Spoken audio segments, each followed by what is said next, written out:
Semua itu kalau di desa Mbak ya, di Nggih. desa itu auranya Bantengan atau anggota Bantengan ya, kesenian Bantengan tidak terlepas dari aura mistis. Nggih. Terus mintanya kok aneh-aneh ya. Nah, bagaimana respon masyarakat terutama generasi muda ya, arek nom-nom gitu Pak, terhadap kesenian Bandengan ini? Apalagi yang banyak ikut kesenian Bandengan itu anak-anak masih sekolah. Halo Sobat Budaya, selamat datang di podcast Suarasa Budaya. Nah, kayaknya teman-teman ini masih asing apa sih Suarasa Budaya itu? Jadi, podcast Suarasa Budaya itu adalah wadah yang akan menyusuri jejak-jejak tradisi Bantengan di Desa Sumber Putih, Kecamatan Wajak. Nah, sebelum kita lanjut lebih dalam nih, ada pepatah yang mengatakan, tak kenal maka tak sayang, udah kenal kok nggak disayang. Nah, perkenalkan namaku adalah Donna, dan aku tidak sendiri di sini. Nah, jadi podcast kali ini tuh kita akan bahas Bantengan. Nah, kalian ini pasti udah nggak asing nih apa sih Bantengan itu.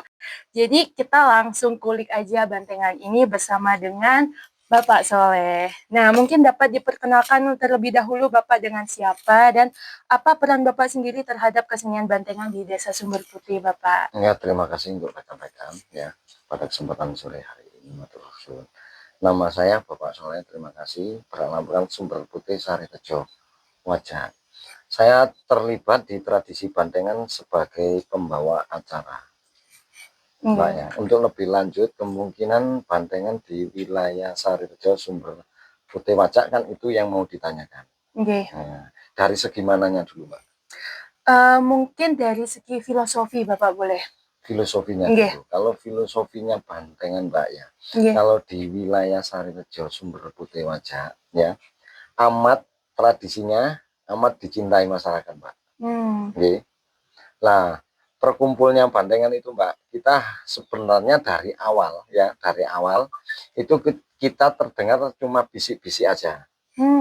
Pertamanya ya, pertamanya kok ada Bantengan, gimana sih Bantengan itu kan gitu. Oh iya, jadi mulut ke mulut nih Bapak. Mulut ke mulut dulu ya. Habis itu kan semua itu kalau di desa Mbak ya, di desa itu auranya Bantengan atau anggota Bantengan ya, kesenian Bantengan tidak terlepas dari aura mistis. Nah, terjadinya Bantengan ya kan, mulut ke mulut terjadilah ya, dari rekan-rekan kita di wilayah saya ada yang kesurupan. Nah, gimana sih Bantengan perannya, mainnya juga saya juga nggak tahu pertama kalinya. Nah, ada yang kesurupan. Terus mintanya kok aneh-aneh. Ya. Kok mintanya kok aneh-aneh, seperti apa sih Bantengan? Nah, kita berkumpul lagi kayak apa sih Bantengan, akhirnya kita berpikir bersama-sama. Nah, sama yang kesurupan itu berulang-ulang lagi, kembali lagi dia sadar, datang lagi, kembali lagi dia sadar, datang lagi. Dan sesepuh yang di wilayah Sarirejo, Sumber Putih, Wajak ya, tentunya kita tidak lupa mengucapkan hormat ya, yang di belakang saya Mbak Gereng, matur suwun, itu yang memotivasi kita, tapi dengan dia masuk ke raga teman-teman kita, lalu dia bicara kesenian Bantengan ya, pada akhirnya kita bentuklah itu Bantengan, kesenian Bantengan. Pertama kali itu orang 10 Mbak. Pertamanya orang 10. Terus gimana cara mainnya, kita juga bingung. Nah, kan kita alat musik pun biasanya kita dengan alat musik tradisional ya kan. Terus Bantengan sekarang kan nggak pakai alat musik tradisional, jadinya kita bingung mana sih yang bisa dipakai. Ya seharusnya kalau saya sendiri pribadi, bagusnya alat musik tradisional biar kita tidak bisa melupakan budaya yang sudah ada, ya kan, harusnya kayak gitu. Tapi mungkin dengan zaman yang sudah modern Mbak, ya kan, kita dengar musik yang lebih enak, mungkin kita lupa dengan yang tradisional. Kita lebih milih yang lebih simple. Tapi banyak manfaatnya Mbak ya, khususnya untuk Bantengan yang sudah berjalan di wilayah saya, dan hal-hal yang mistis yang juga di tempat saya yang sering terjadi setelah kita mendirikan Bantengan. Terutama kayak anak kecil ya Mbak, itu banyak yang kesurupan ya. Kalau saya bicara kayak gini mungkin ya ada yang percaya, nggak ada, ya ada yang percaya dan ada yang percaya. Karena yang masuk ke raga kita kan hal yang tidak bisa kita lihat, hal yang kasat mata, gitu loh. Makanya saya juga dulu ragu-ragu, kok bisa sih, ya kan? Orang kayak saya, semua Mbak sama Mbak ini bisa wawancara, kalau Mbak ngomong pasti saya nyambung, ya kan? Kalau sudah kesurupan Mbak, sama Mbak sama aku, orang itu nggak kenal, jadinya kan bingung, jadinya percayalah, kan gitu Mbak. Nah terus pertanyaan itu Mbak, secara logika, kalau saya sebagai anak muda, ditanya kata-kata saya kan bicaranya lagatnya muda. Kalau sudah kesurupan nggak bisa Mbak, itu lagatnya orang tua. Dan juga bisa lain perkataan, lain bunyi bicara. Kalau sudah kesurupan, dia kayak yang ngasuh orang tua itu bicara ngikut orang tua. Jadi suara kita itu lain. Itulah mistisnya bantengan. Dan apalagi ini Pak, kan kalau di Desa Sumber Putih itu saya dengar-dengar itu ada beberapa komunitas. Nah, bagaimana perbedaan gaya atau ciri khas bantengan di Sumber Putih ini dibanding dengan daerah-daerah lain atau komunitas-komunitas lain gitu Bapak? Ya mungkin gini Mbak, kita setiap daerah ya punya perkumpulan ya. Dalam segi seperti kayak bantengan itu otomatis kan dibilang budaya, ya kan? Kalau kita mungkin dari budaya, kalau mengingat zaman sekarang Mbak, dari perbedaan, mungkin kita di sini ngikuti menariknya gimana cara kita bikin yang lebih bagus agar kita lebih disukai masyarakat. Kalau kita disamakan Mbak, percuma bikin bantengan berapa puluh anggota, kalau mainnya sama kan percuma. Nah gitu, harusnya kita punya yang berbeda lagi, tapi tidak meninggalkan adat yang sudah kita punya. Nggak membuang kayak pertama kita punya adat tradisi, bisa berot, bisa begini, terus kita buang dengan adat yang sekarang sudah ada. Ya biarpun kita beda gaya, tapi adat yang dulu masih kita bawa gitu Mbak. Terus ini Pak, bagaimana perkembangan kesenian bantengan ini dari masa ke masa? Apakah ada perbedaan yang signifikan gitu? Alhamdulillah, semakin bulan, semakin tahun itu semakin banyak. Nah, terus mulai dari penonton Mbak, dari penonton, dari yang mendukung, dari yang menyupport, itu bukan dari kaum anak muda saja, dari yang tua ya. Yang tua maupun ibu-ibu. Ini yang paling fan kalau bantengan ini yang ibu-ibu. Nah, pasti sudah lihat, pasti yang ibu-ibu. Itulah menariknya di situ. Jadinya bisa jadi keakraban lingkungan. Lingkungan kita yang sepi, kita bisa membuat bantengan, jadinya kita sering berkumpul, sering berwawasan gitu loh. Jadinya nggak ada sepinya lingkungan. Lalu ini Pak, sebelum dilaksanakannya bantengan itu, apakah ada ritual atau syarat khusus yang harus dilakukan? Itu pasti. Itu pasti ada ritual. Kalau kita nggak ada ritual, nanti yang kesurupan biasanya nggak bisa dikembalikan, Pak. Permintaan itu aneh-aneh dan neko-neko. Nah, seumpama kita masuk ke rumah orang lain, kita nggak pamit. Apa orang itu nanti kita nggak marah, dituduh. Kayak gimana kan kita kan gitu. Kalau kita sudah pamit, apa mau kita kan bicara enak.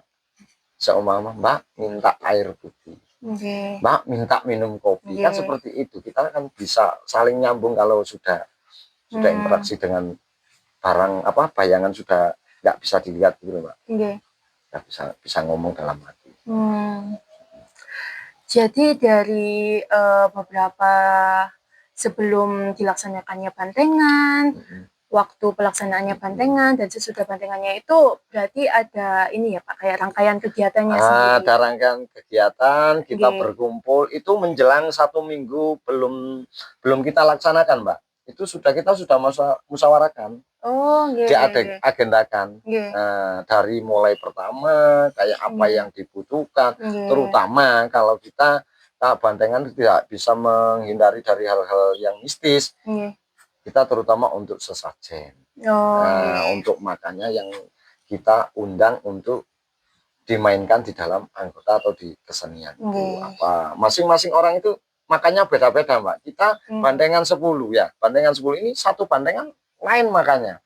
Ini lain, 10 bandengan itu lain-lain. Makanya itu sudah saya persiapkan semua kurang 1 minggu. Ya, setelah semua ngumpul, semua sudah lengkap, kita mainkan, sudah kita kan nyaman. Dilihat orang sudah nggak minta gini, mainnya tetap di lingkaran kita yang main itu.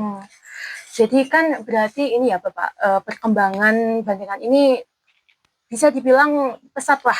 Pesat. Nah, bagaimana respon masyarakat terutama generasi muda ya, arek nom-nom itu Pak terhadap kesenian bandengan ini? Lebih condong ke anak mudanya. Anak mudanya kalau diajak bandengan nggak pernah nolak. Nggak pernah nolak. Dulu Mbak gini Mbak, cerita dulu. Kita pertama membentuk anggota bandengan, ya. Kita anggota aja nolak-nolak Mbak. Anggota yang ikut maksudnya kan kalau kebanyakan juga kan nggak enak, kurang juga nggak enak. Karena apa? Bandengan itu kalau kita kan ini saya cerita dulu ya, semuanya biar enak. Kalau kita kebanyakan anggota, seumpama ada orang hajatan butuh, kebanyakan anggota juga yang mau apa namanya itu, mau nanggap aku, ya itu keberatan di biaya. Pasti cari yang lebih ringan dulu, lebih murah. Lebih murah. Karena kalau kebanyakan nanti mintanya neko-neko yang susah, yang punya hajat. Gitu. Itulah bandengan. Tapi serunya bandengan bisa dinikmati dari kalangan anak kecil, anak muda, ibu-ibu, ya bapak-bapak, semuanya pasti nyaman. Semuanya pasti nyaman. Makanya di Malang Selatan ini bandengan sangat populer. Ya kalau kita bisa dilihat dari YouTube, orang dari Jawa yang di luar negeri pasti dia bikin kontennya berot bandengan, kan gitu ya.